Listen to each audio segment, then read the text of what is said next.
You should be grateful we still have a seat for you at this table." Randall Marsh leaned back in his chair and laughed, not a polite chuckle, a real full-body laugh, the kind where he had to wipe the corner of his eye afterward. The others around the table joined in. Phyllis Drummond, CFO, covered her smile with 2 fingers. Terrence Cook, VP of Sales, just shook his head like I'd said something embarrassing. I sat there with my folder open, 9 years of performance reviews, market salary data I'd spent 2 weekends pulling together, a raise request that would still leave me underpaid by about $20,000 a year, and a room full of people laughing at me for asking. My name is Clifford Holt. Cliff to most people. I was 54 years old, senior process engineer at Apex Structural Systems in Ohio, and I had just been laughed out of my own performance review. I drove home that night thinking about my son, Owen. He was 24, finishing his engineering degree, calling me every few weeks with questions about how the industry actually worked. I always told him the same things. Work hard. Document everything. Be the guy who solves the problems nobody else can figure out. What I never told him was that sometimes none of that is enough. Sometimes the people above you take what you build and call it theirs, and they keep doing it because you let them. Nadine and I had separated 2 years earlier. Not a blow-up. Not one big moment. Just a long, slow drift that I kept telling myself was temporary. She told me once, quietly, that she felt like a widow whose husband was still alive. I heard her say it and went back to my laptop to finish a load analysis for a client in Pittsburgh. I think about that a lot. I started at Apex when I was 45. The pay was reasonable coming in. The work was real. Structural load-bearing equipment for commercial construction and federal infrastructure. Bridges, support frames, the kind of components where being wrong isn't an option. I took that seriously from day one. My second year, I found a problem in our load calibration process. Small inconsistencies in the testing sequences. My team called it acceptable variance. I didn't call it acceptable. In structural equipment, variance isn't a margin of error. It's a liability. I spent 4 months working on a fix after hours. My own tools, my own time. I built a recalibration method that cut our error rate by 34% and dropped testing time from 8 hours to just under 4. The production floor adopted it within 2 weeks. Rejection rates fell. Client complaints stopped. We landed the Bridgewater federal infrastructure contract that the company had been chasing for 3 years. At the quarterly board meeting, Randall presented it as Apex's new proprietary process methodology. No mention of my name. I sat in the back row and watched him field questions from impressed directors. After the meeting, my colleague Stuart Hadley clapped me on the shoulder and said, "That's just how it works here. Keep your head down. The money will come." I believed him for a lot longer than I should have. Year 4, I rewrote our entire safety protocol documentation from scratch after an internal audit flagged gaps. That project took 6 months and kept us out of what would have been a serious regulatory problem. My performance review called it a strong team contribution to compliance readiness. Year 6, our first overseas shipment failed inspection in Germany. The expansion team was in crisis. Randall told me in an emergency meeting, "Fix it, or he'd find someone who could." I canceled plans for the next 8 weekends, redesigned the affected components, and created new calibration standards specific to European load requirements. By week 7, our equipment passed with scores above local manufacturers. Owen called during that stretch and asked why I sounded tired. I told him it was a big project. He asked if I was getting paid extra for it. I changed the subject. My salary stayed at $71,000 the entire time I was at Apex. By year 7, engineers with my credentials and documented output were pulling $98,000 to $105,000 in the open market. I had the data. I knew what I was worth. I asked 3 times over those years, each time with documentation, each time professionally. Each time I was told the company was restructuring or focusing on team-based metrics or exploring compensation models. Then I watched Randall's 29-year-old son Nolan walk into a technical lead title above me with a salary I wasn't supposed to know but found out anyway from a misfiled HR spreadsheet Brenda Marsh had accidentally left in a shared folder. Brenda was Randall's niece and the HR manager. Nolan was a decent enough young man, but he couldn't calibrate a basic load test without asking for help. That's when I stopped asking and started keeping records. For the next 2 years, I kept 2 sets of records. Nothing improper, just thorough. The official documentation I was required to maintain, clean and complete, exceeding company standards the way I always had.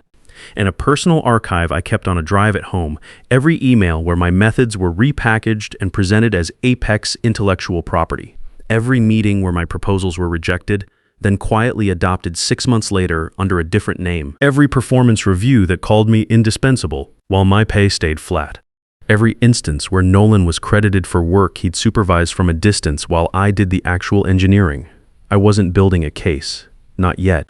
I was just making sure the record existed, because I'd learned something over 9 years at Apex. In this industry, the truth doesn't surface on its own. You have to preserve it. The call from Rosemary Vance came on a Wednesday afternoon. She was the director at NIPA, the National Industrial Performance Authority, the body that sets certification standards for the structural equipment sector. Her message was short. She said she'd been reviewing industry filings and kept seeing innovations listed under Apex's proprietary methods that she believed originated with one specific engineer. She said she wanted to talk to that engineer. We had dinner that Friday. 3 hours later, I had a job offer that made my Apex salary look like a clerical error. Chief Standards Officer. The role was built to modernize certification requirements across the entire sector, starting with structural load calibration, the area I'd spent 9 years developing from the inside. I told Rosemary I needed 2 weeks to think it over. She said take whatever time I needed. I already knew my answer before I got back to my car. I decided to give Apex one last chance. I went into that annual review with everything. 9 years of performance documentation, market salary data for Ohio and comparable Midwest markets. A breakdown showing that process innovations tied directly to my work had contributed to a 21% profit increase over 5 years. I asked for a salary aligned with market rate. Not above it, just at it. Randall laughed, the others followed, and then he said the line that finished it for me. I walked back to my desk that afternoon and sent Rosemary a one-line email accepting her offer. That evening, I typed my resignation, 2 paragraphs. Professional, no grievances, no accusations. I printed it, put it in an envelope, and set it in my bag for the next morning. The following day, I arrived at work as usual, greeted the security desk, made coffee, handled 2 urgent client requests. At 9:30, I walked to the conference room where the leadership team held their morning briefing. I knocked once, opened the door, placed the envelope in the center of the table, said thank you for your time, and walked out. The envelope sat there for 3 days before anyone opened it. I kept working, documenting processes, walking Stuart through calibration sequences he'd never had to handle alone, writing up protocols I'd been carrying in my head for years. Nobody mentioned the envelope. Nobody asked what was in it. On the 3rd day, while I was running a load test on a new client order, my phone started going off in my pocket. 6 missed calls from HR, 4 from Randall, 2 from Phyllis. I finished the test and called back Loretta Sims in HR. What followed was predictable. Randall offered to revisit my compensation. Then he offered to match whatever NIPA was paying. Then he offered a new title, Senior Technical Director, with a team reporting to me. Then a seat on the Innovation Committee, the same committee that had rejected 4 of my proposals over the years before adopting 3 of them quietly under different names. I declined everything. My decision was final, and I'd made it before I walked into that review. The next 2 weeks were strange. Colleagues who'd barely said good morning for years suddenly wanted to grab lunch. Executives who couldn't remember my name stopped by to ask technical questions that revealed exactly how little they understood about their own products. Nolan came by my workstation once, stood there for a moment, and then said he hoped things worked out. I thanked him and meant it. He wasn't the problem. He was just a symptom of it. I spent those 2 weeks transferring everything I knew into a format anyone could use. 900 pages of technical documentation, 60 training videos covering every major process, every calibration sequence, every client-specific modification I developed over 9 years. I organized it by system, by client, by risk level. I handed off my active projects to 3 different engineers, each taking a portion. On my last day, Randall caught up with me at the security desk. "This is a mistake, Cliff," he said. "You're walking away from everything you built here." I handed over my badge. "I know exactly what I built here, Randall." He asked where I was going. I told him. His face did something I hadn't seen before. The confidence went out of it. NIPA set the standards every manufacturer in our sector had to meet to sell into commercial and federal markets. Certification from NIPA was the difference between operating and closing. Randall knew that. Everyone in the industry knew that. His voice dropped. "We should talk about this, Cliff." "We had 9 years to talk," I said. I walked through the lobby doors into a cold Ohio morning and didn't look back.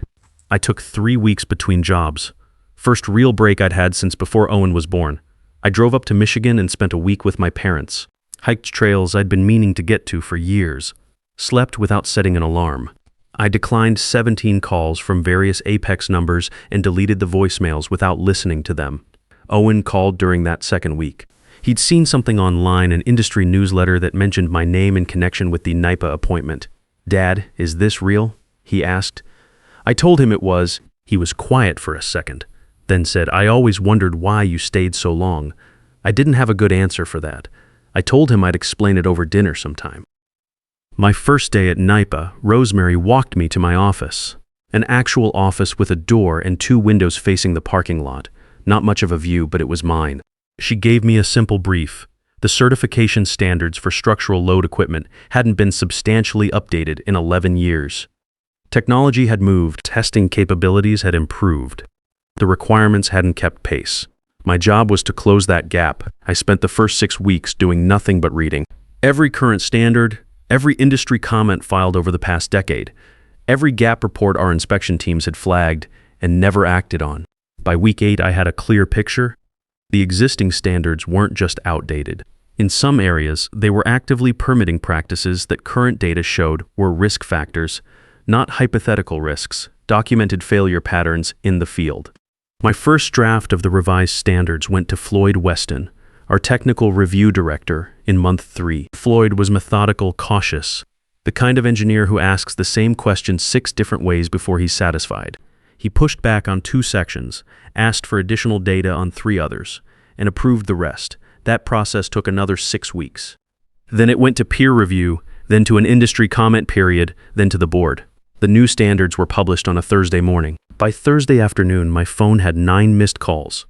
Stuart, who had left Apex 4 months after I did and joined our implementation team, forwarded me an internal Apex memo that had been circulating since noon. Their engineering team had run a gap analysis against the new requirements. They were out of compliance on 6 of the 11 updated sections. The load calibration sequences alone, the ones built directly on the method I developed in year 2 and that Apex had never formally updated since adopting them, would require significant retooling. Randall called my direct line that evening. I let it go to voicemail, then forwarded the message to our official certification inquiry channel with a note to respond through standard procedures. 2 weeks later, Apex submitted a formal request for an expedited pre-assessment review. Our senior inspector, Howard Briggs, was assigned. I had no involvement in the review. That was by design. I had disclosed my prior employment at Apex on day 1 at NIPA and had a documented recusal policy for anything touching their certification status. Howard's report landed on my desk with a red flag notation because of my prior employer connection, standard protocol requiring my acknowledgement before it moved to the committee. I read it once, signed the routing form, and forwarded it without comment. Apex was out of compliance across multiple categories. Calibration procedures outdated. Precision tolerances inconsistent with current field performance data.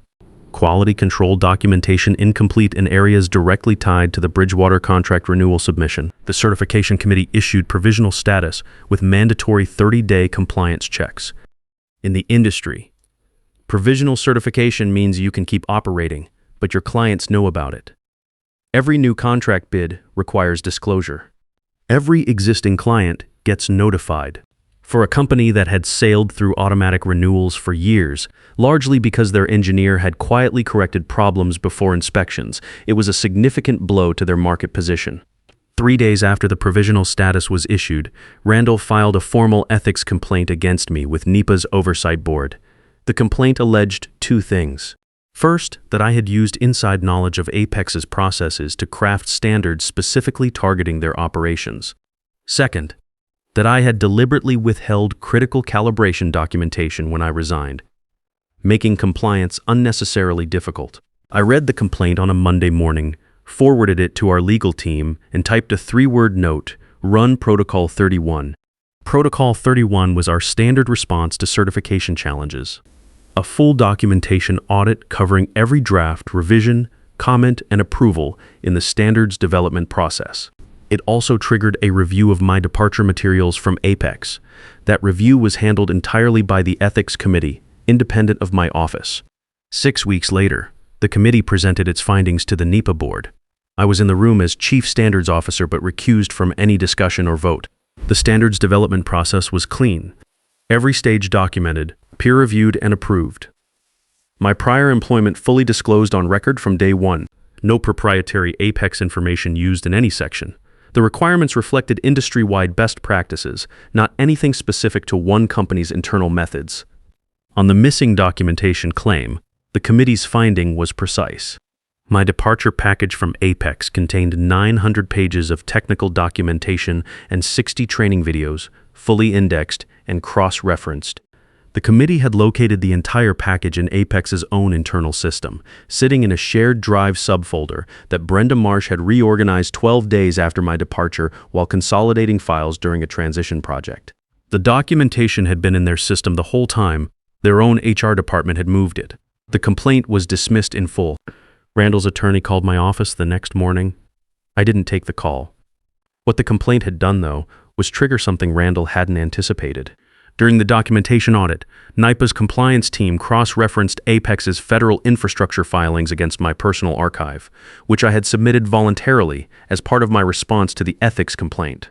The filings describe specific process innovations as Apex developed proprietary technology in submissions to federal procurement agencies.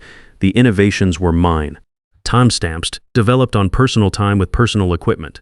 Documented in emails that predated any Apex internal rollout by 4 to 8 months in each case.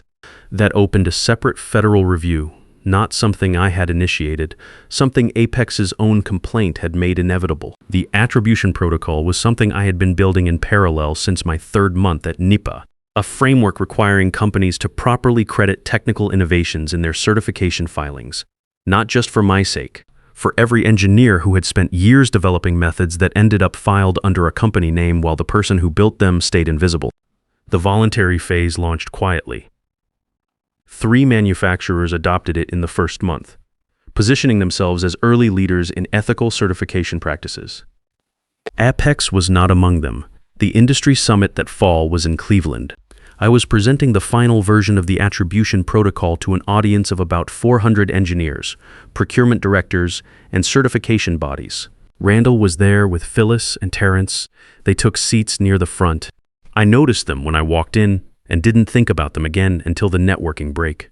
I was near the exhibition hall when Randall stepped into my path. He'd had a drink or two and his voice was carrying, "You want to tell me this isn't personal, Cliff?" He gestured broadly at the room. "I gave you 9 years. You were nothing when I hired you. Now you're up here rewriting the rules for the whole industry, and I'm supposed to believe you're not settling a score?" The people around us had gone quiet. Terrence stood a few feet back, not sure whether to intervene. Stuart was nearby, watching. I didn't raise my voice. The standards apply to every company in this room equally, Randall. If Apex is struggling to meet them, that tells us something about Apex, not about the standards. He opened his mouth, closed it. I walked back to the stage. 3 months after the summit, Apex's board moved. Randall, Phyllis, and 2 other executives were placed on administrative leave pending the outcome of the federal review. The Bridgewater follow-on contract was suspended by the procurement office. Nolan was removed from his technical lead role as part of a broader restructuring. He called me on a Tuesday evening from his personal cell. "I know what my father did," he said. "I've known for a while. I'm not calling to defend him. I'm trying to figure out how to do this the right way. If you have any advice?" I thought about Owen asking me the same kind of question from a different direction. 2 young engineers at the start of things, both trying to figure out what it actually meant to do good work. "Start by doing the work," I told Nolan, "not the credit. The actual work, everything else follows from that." He said thanks. I said good luck, and I meant it. Apex formally adopted the attribution protocol 4 months after the summit. As part of their compliance recovery plan, their public reconciliation document listed 14 engineers whose innovations had been filed under company ownership without individual credit. My name was at the top with 9 documented contributions across 9 years. The new CEO, promoted from inside the engineering division, introduced a transparent compensation structure tied to documented contribution levels. Stuart sent me a photo from the Apex break room. Someone had printed out the attribution list and taped it to the wall next to the coffee machine. I was finishing a draft of the second phase of the standards modernization when my phone buzzed. A text from Nadine. No preamble, just a link to a short piece in an industry publication about the Cleveland Summit, and one line below it, "You deserved better." So did we? I read it twice, set the phone face down on my desk. Then Owen called. He'd seen the same article, forwarded by one of his professors. "Dad," he said, "they're actually teaching this in my program now, the attribution protocol." My professor said it changed how the whole industry handles innovation credit. He paused. "Did you know that was going to happen when you wrote it?" I leaned back in my chair and looked out the window at the parking lot. "No," I said. "I just knew it was the right thing to build." We talked for 40 minutes. About his thesis, about a job offer he was weighing, about what to look for in a first employer. Real conversation, the kind I hadn't made enough time for when he was growing up. When we hung up, I sat there for a few minutes before going back to work. The record was there. It had always been there. I just finally worked somewhere that knew how to read it. If you've spent years being the guy who actually makes things work while someone else takes the credit, this story is for you. You know what it feels like to walk into a review with the numbers, the documentation, the results, and still get told to be grateful. A lot of men your age have been exactly where Cliff was, doing the real work, carrying the real weight, and watching others advance on the back of it. Here's what I want you to take from this. The answer was never a louder argument or a harder confrontation. It was documentation, patience, and positioning. Building something that couldn't be ignored and couldn't be stolen. If this hit close to home, hit like and subscribe, and drop a comment below. Have you been there? What did you do? The conversation in the comments on stories like this one is worth reading. Real men, real situations. Let's hear it.